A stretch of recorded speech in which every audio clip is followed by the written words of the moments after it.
Welcome to In Your Money. I'm Brian Hurst. This evening we are focusing on the healthcare industry. The largest medical scheme in South Africa recently announced a weighted increase of an effective 8.2% on the 1st of April.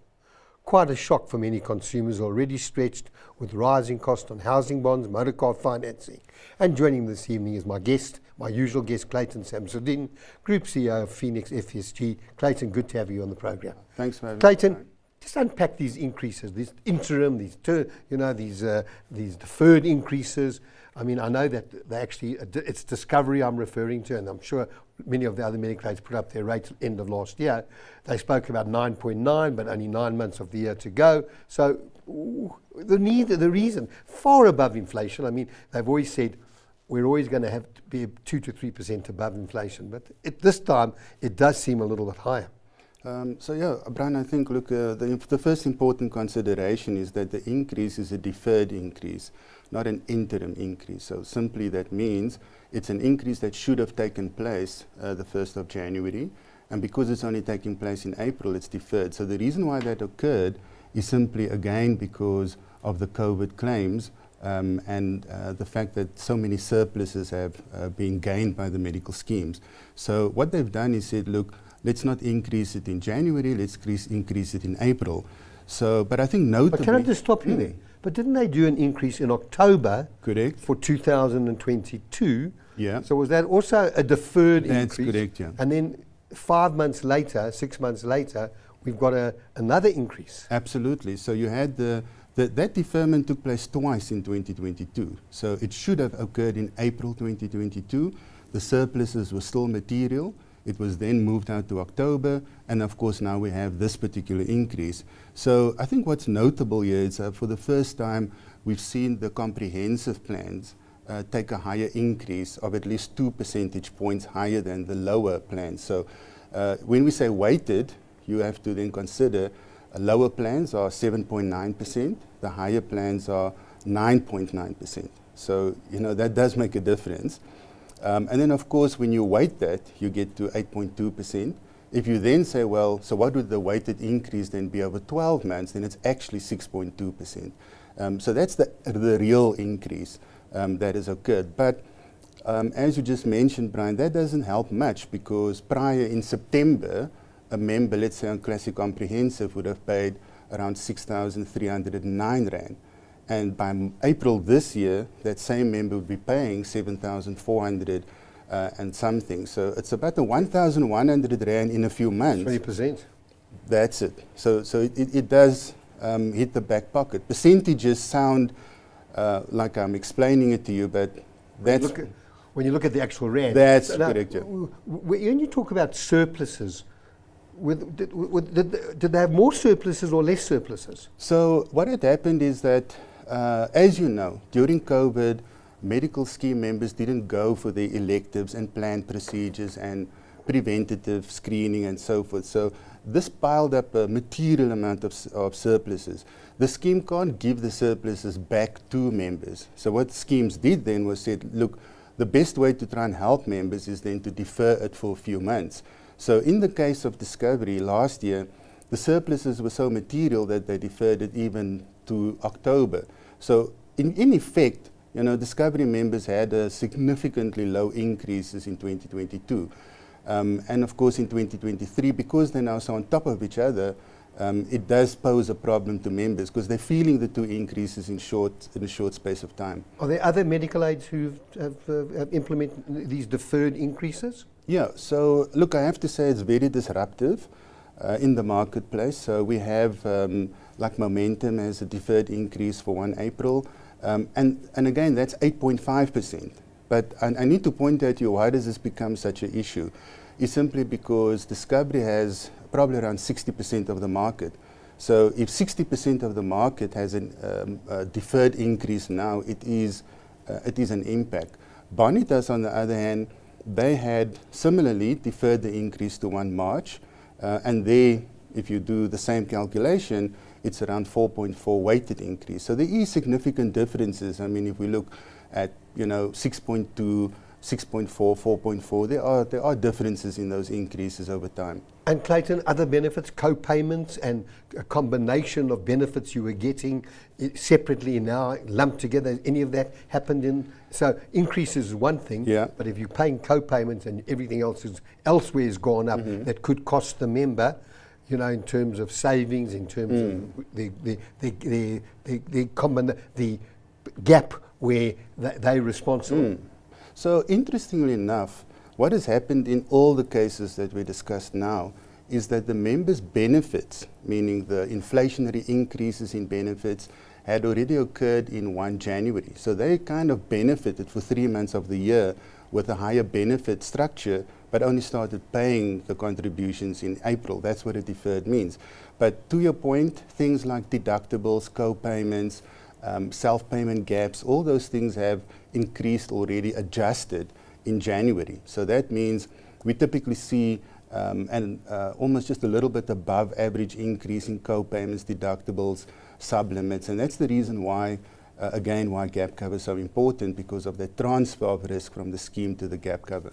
So this must have a big impact on members coming at this particular point in time, and also for you as brokers. Yeah, it is, you know, as previously said, it's disruptive. And why? Because you've got not that we'd love to engage with our clients more, but you know, you have to engage with them twice and thrice in a particular period. And because it's staggered in the way that it is, so you'd have October is an increase, so that means you'd have had to consult last year to clients before that. Then of course there's the, you know, October, November year-end review for other schemes. Then there is, you know, Bonitas in March, and then there's Momentum and Discovery in April. So you're continually engaging with the members, and as you know, 3% to 111 Rand cap, it doesn't become commercially viable for I think for brokers, but it equally puts a lot of strain on members, employer groups, because of, you know, you've got to continually communicate these changes. So the medical aids are built in. A 3% limited to 111 Rand. That's right. So it doesn't cost you any more whether you use a broker or not. But has that figure gone up recently to 111 Rand? Yeah, you're correct. You remember well. It was 105 Rand, 106 Rand. So we got a 5 Rand extra. The cap was lifted. So your increase was 5%. Yeah. Okay. And then, were there any surprises in the budget speech? I mean, what happened to the medical aids fees? I mean, in terms of what they can deduct, the rebates? So that was small. Yeah, it was small. So it went up. Okay, again, let's go to Rand terms, because I think it's important to look at the Rand terms. So it went up from 347 Rand to 364. That's about a 4.4% increase. Now you see 4.4 sounds great, but it's actually 17 Rand. Now we're not saying we're ungrateful, but let's go back to that member that's paying 1,100 Rand extra. You know, so the only compensation they're getting is 17 Rand extra. But I mean, it's 100 times more what the scheme is increases on. So it seems a little bit iniquitous, all the extra work you've got to do. And people think, you know, that there's so much commission or fees paid to a broker. But you say limited to 111 Rand. Correct. And there's a lot of work, extra work, because the job of a broker really is not to do the general day-to-day, but to troubleshoot on behalf of clients. And Correct. so many clients who don't have brokers, don't even know they have brokers, really are losing out on having some third party outside of the medical aid, whichever medical aid may be, supporting them. Yeah. Look, on the topic of the medical scheme tax credits that we just spoke about now, I think what's important is that, you know, it's not an equitable solution for South Africans, because clearly, so before it was a deductible. So on a tax credit system, what happens is that you have to be paying tax to get the tax credit. So that means all those under the tax threshold, so those 8,000 and less, get zero compensation towards the medical scheme. And so I think that just I wanted to mention, it really complicates the affordability in that low income market. Although at that particular level, they're not paying tax. Yes, correct. But they're not getting a benefit like I would say others are receiving. Yeah. And tell me about incident of upgrade or downgrade. And the important thing is, if you downgrade and then you suddenly find out you've got an ailment, can you upgrade? So firstly, there are a lot more people that are downgrading than upgrading. And that's what we're experiencing. And there's a lot more that's considering a plan but maybe not changing. So everyone's more paying attentive to the increases, but some are making changes and some are not. Not all schemes allow you to upgrade. Discovery doesn't. But there are other schemes that does allow you to upgrade within 30 days of diagnosis of a life-threatening condition. So let's just say you want a lower plan and you get diagnosed with cancer. On some plans you can some schemes, you can upgrade, but not in the discovery environment. But even if you have 30 days, I mean, if it's life-threatening, you can't wait.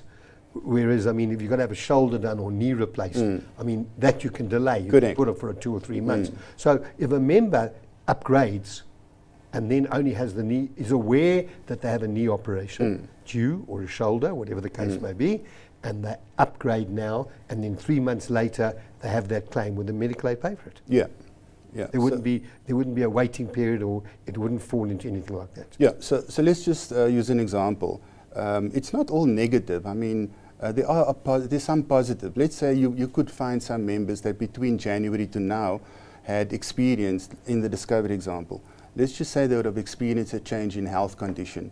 They could upgrade effectively 1 April and get the new benefits without waiting periods, whereas in a normal year they would not be able to do that.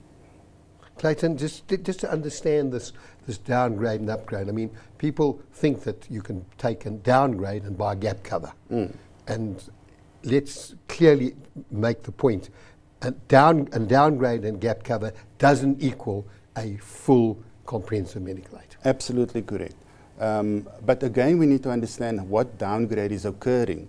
So you could downgrade and keep your major medical intact, but that would impact your day-to-day benefit. And of course that means still adding gap cover in that instance would mean you technically would be better off in terms of major medical cover. But you'd be sacrificing the day-to-day cover. That would what would happen. Would you be saving money? Yes, you would. You would be saving money. So it's something certainly people need to think about. And again, you know, when we talk about healthcare, it's a whole program. You know, when we talk about financial planning, estate planning, it's the big picture. Yeah. Healthcare is also the big picture. It takes into account, have you got dreaded disease on your life policy? Do you have income protection? Are you protecting your income? Are you, what's the gap cover? Yeah. What's your medical aid? And the biggest problem is, what are you going to do in retirement? People need to think about it. But we have to take a break. I'll come back to that when we get back. Stay tuned. We'll be back shortly.